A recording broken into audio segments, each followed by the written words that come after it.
Real quick, just talking about the different phases of wound healing. So there are four phases of wound healing. Hemostasis, which is just the generation of the clot itself, the inflammatory phase, and then proliferation and remodeling when the skin integrity is actually returned to normal.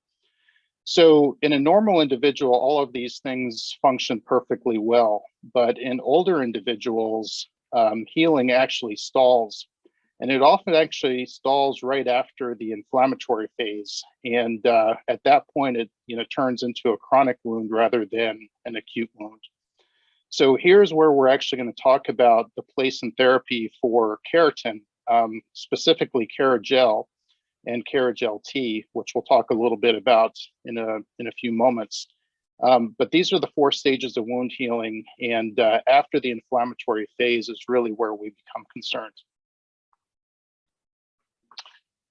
So this pictorial here really just talks about the difference between a wound that has good migration of the keratinocytes and a wound that actually has poor migration of the keratinocytes.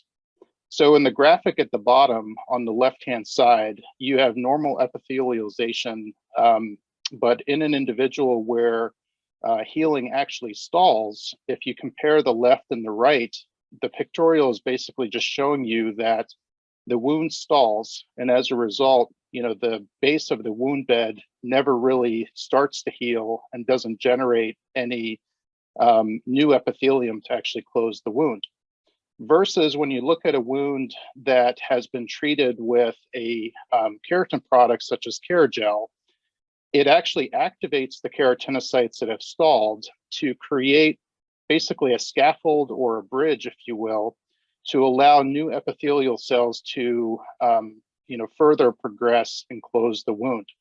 So this is really the best pictorial I think that we can use to demonstrate the difference between a stalled wound on the left and a wound that has actually been activated and continues to heal with application of Keragel on the right.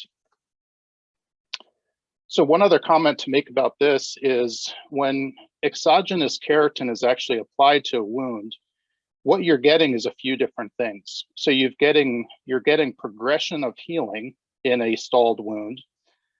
You're getting healing at a faster rate, and the advantage to obviously healing at a faster rate is that you have less opportunity for microbial invasion of the wound and all the consequences that come with that.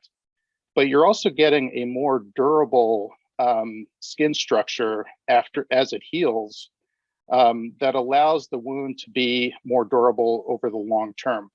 So those are the three primary things. So progression, faster healing, and then durability of the skin structure at the end of all of that.